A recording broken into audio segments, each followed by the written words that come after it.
Allahumma salli ala sayyidina Muhammad wa asghiri zalimin biwalimin wa akhrijna min bainihim salimin wa ala alihi wa sahbihi ajma'in.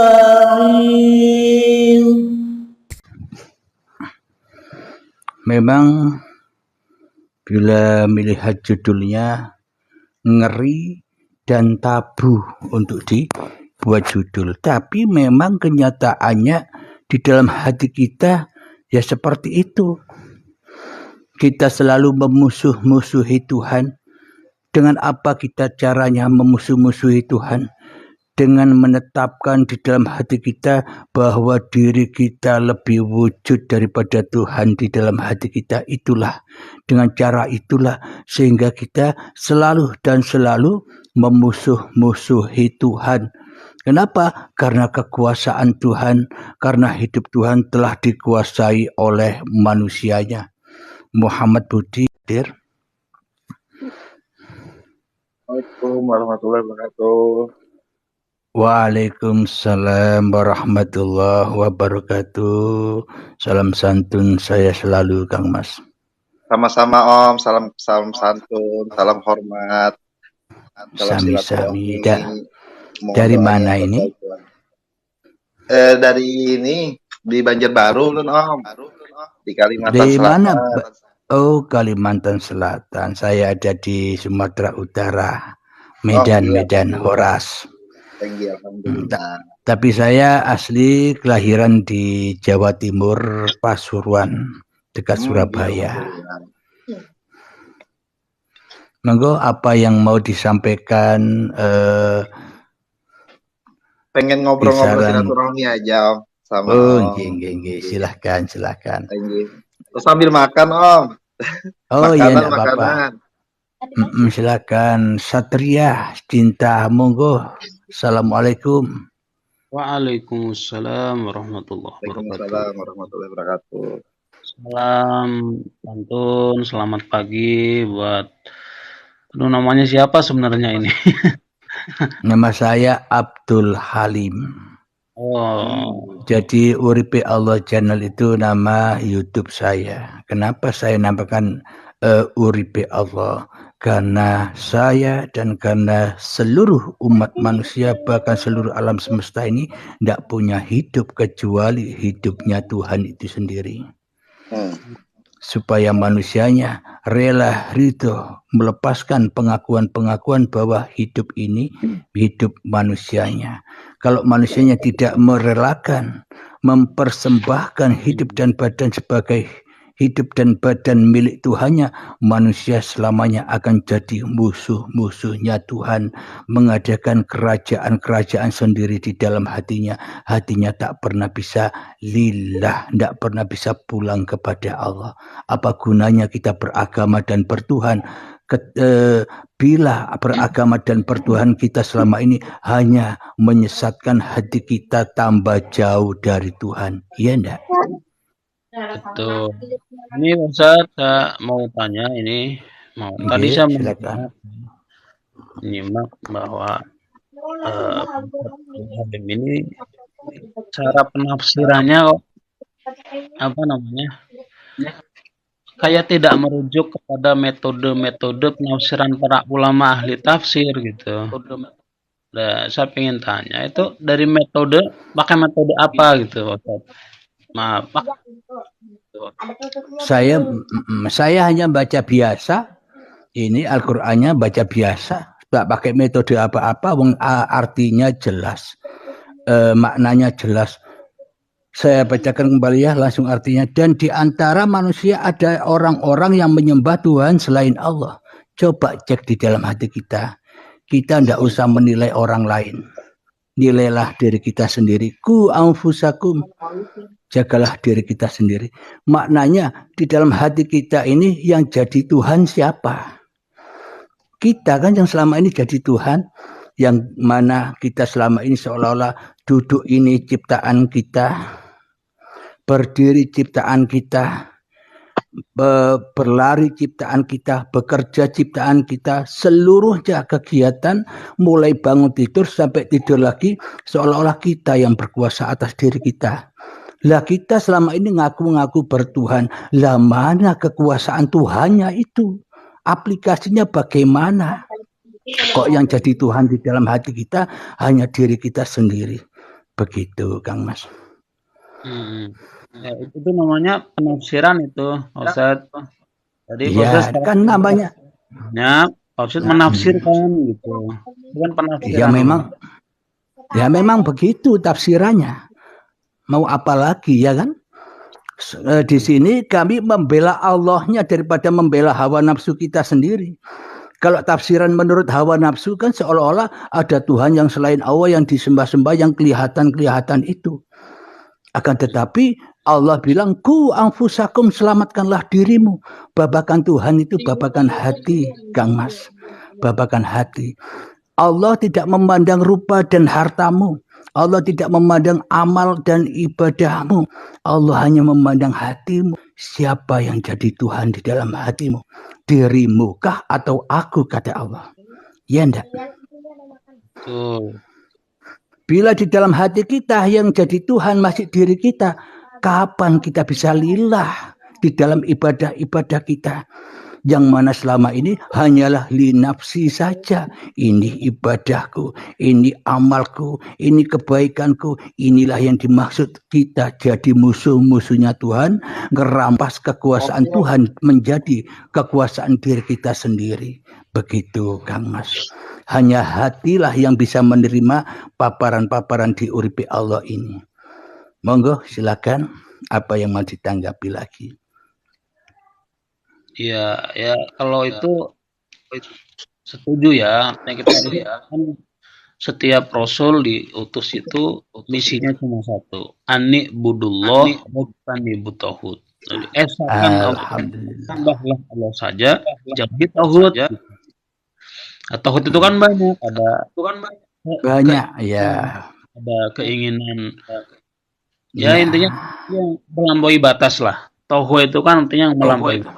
Itu keinginan yang tidak terkendali dari Tuhannya, seolah-olah hawa nafsu inilah yang berbuat, seolah-olah hawa nafsu inilah yang berkuasa atas keinginan-keinginan itu. Begitu maksudnya tauhid itu ya kan? Cuma tadi saya kalau setahu yang saya dengar dari guru-guru saya gitu, Ustaz ya. Iya. Itu kan dibagi besarnya dibagi menjadi 3 ya. Ada tafsir biriwayah. Apa itu, Mas? Ilmu tafsir. Oh iya.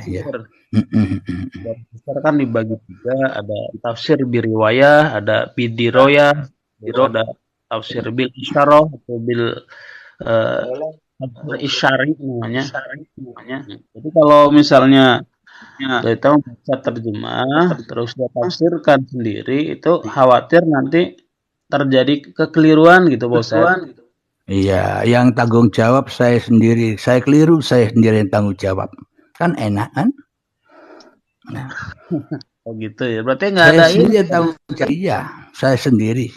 Dosanya manusia seluruhnya saya tanggung jawab.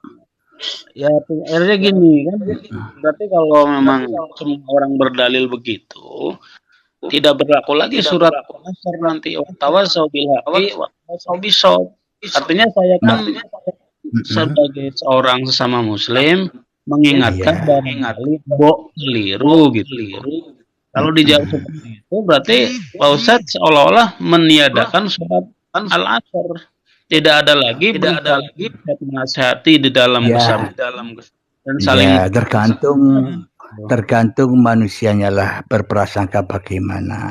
Jadi kalau memaknai Al-Quran, maknanya kan sudah jelas ada, artinya sudah jelas ada. Tapi bagaimana kita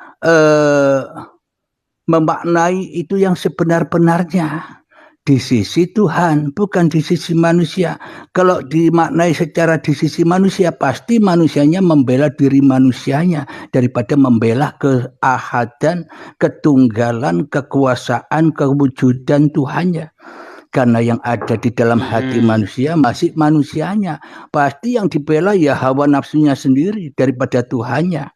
Begitu, itulah yang dimaksud tanda-tanda orang-orang yang menampilkan saingan-saingan Tuhan yang selain Allah. Maknanya bagaimana mungkin Allah akan nyata sebagai Tuhannya manusia bila Allahnya masih gaib, masih tak ada, yang wujud, yang nyata hanyalah manusianya. Mana mungkin manusia menyembah yang tak ada. Manusia bisa menyembah hanya yang wujud. Kepada siapa? Wujud dirinya sendiri inilah yang disembahnya selama ini. Wujud dirinya sendiri inilah yang dimulia-muliakan, yang dibangga-banggakan selama ini daripada membanggakan Tuhannya selama ini. Sesuai Al-Quran tadi. Apa saya melenceng dari apa yang saya baca tadi? Artinya jelas, maknanya jelas. Apalagi yang mau ditafsir-tafsirkan. Monggo silakan. Ustaz, tadi ada bahasa sesuai dengan pengertian pengertian kebenaran gitu. Sekarang gini, standar kebenaran Al-Quran yang paling paham Quran tentu Rasulullah. Para pewaris Rasulullah sebagaimana hadisnya adalah al-ulama. Bagaimana kita tahu itu kita sudah kepada pengertian yang benar? Standarnya kalau bukan para ulama ahli tafsir gitu. Maksud saya gitu, Pak Ustaz. Bukan menggurui, saya cuma iya, tidak apa-apa lah. Iya, berdiskusi, ya kan? Kan saya membacakan artinya, yang mana artinya itu mengandung makna yang tersurat atau yang tersirat, makna secara dohir atau makna secara batin. Nah, yang dimaksud manusia-manusia yang menjadi saingan-saingan Allah itu ketika manusianya lebih wujud daripada wujud Tuhannya. Selama ini kan kita yang merasa lebih wujud daripada wujud Tuhan. Apakah mungkin ciptaan ini lebih wujud daripada yang menciptakan? Contoh, kita membuat hidangan makanan. Sebelum kita membuat hidangan makanan, makanannya belum wujud. Yang wujud hanya kita sendiri sebagai penciptanya. Sehingga kita buatlah makanan-makanan itu sehingga nampak wujudlah makanan yang kita buat. Apakah mungkin yang menciptakan kalah wujud dengan yang diciptakan? Apakah mungkin makanan ini lebih ada, lebih wujud daripada kita yang membuat makanan? Iya, maksudnya gini, hayati. Punten. Maksud wujud Tuhan itu menurut pemahaman Pak Ustadz itu gimana? Nampak? Kenapa? Maksudnya Tuhan, maksudnya Allah wujud itu menurut Pak Ustadz gimana? Apa dia nampak secara zat atau sifat atau apa atau semua keyakinan kita? Itu harus dipahami, diluruskan pemahaman wujud itu.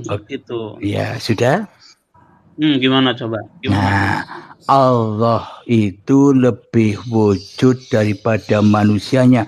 Bila di dalam hati manusianya sudah datang kepada Tuhannya, memasrahkan dirinya, berpasrah diri bahwa hidup dan badan ini hanya amanah-amanah Tuhan yang dititipkan kepada saya, sehingga kita sudah mempertuhankan Tuhan lagi sebagai penguasa diri kita. Itulah yang diajarkan Kanjeng Nabi Muhammad, innamal a'malu binniyah.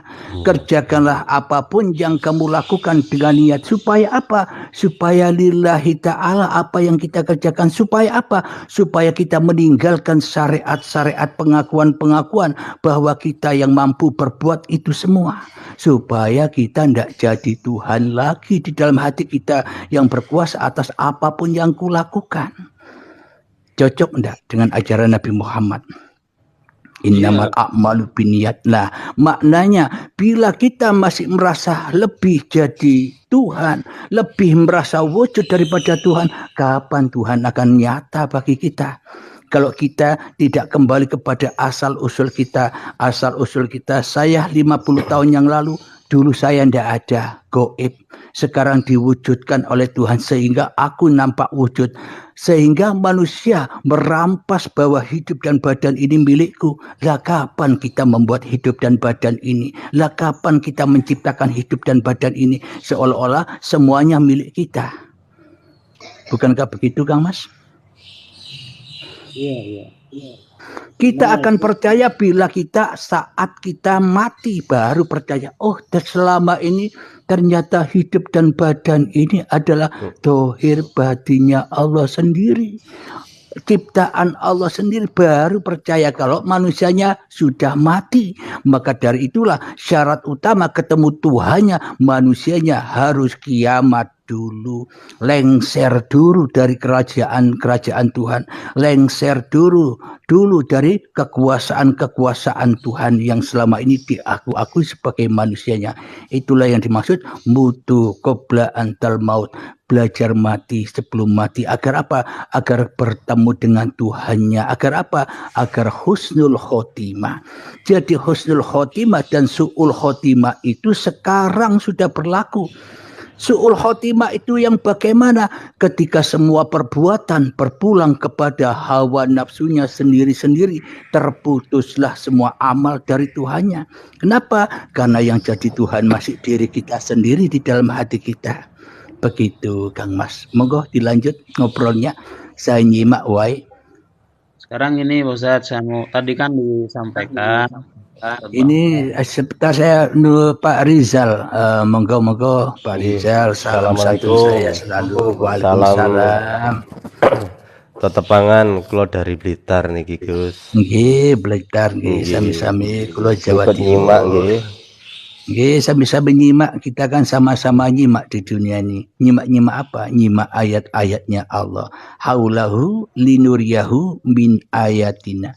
Manusia diciptakan hanyalah untuk menyaksikan ayat-ayatku. Tapi kita selama ini yang kita saksikan hanyalah ayat-ayat hawa nafsu kita sendiri yang selama ini kita saksikan. Karena kita sudah lama memusuhi Allah wa ta'ala sebagai sekutu di dalam hati kita. Alhamdulillah. Monggo dilanjut, monggo. Waalaikumsalam warahmatullahi wabarakatuh. Silakan dilanjut, Kang Mas. Monggo ngobrol-ngobrolnya, mudzakarahnya.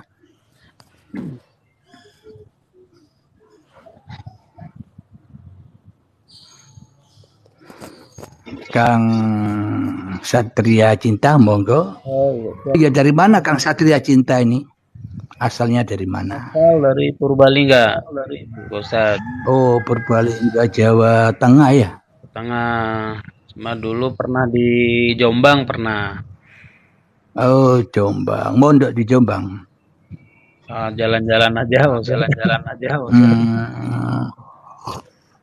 Iya. Monggo. Apalagi kira-kira yang mau didiskusikan? Monggo itu Pak Rizal dan Pak Muhammad Budi. Coba kasih kesempatan. Saya menyimak. Iyalah, monggo. Saya juga nyimak, mosok saya mulai tadi saya yang ngobrol terus ya kan. Ayo gantian saya nyimak. Sama aja, ulun nyimak juga Om.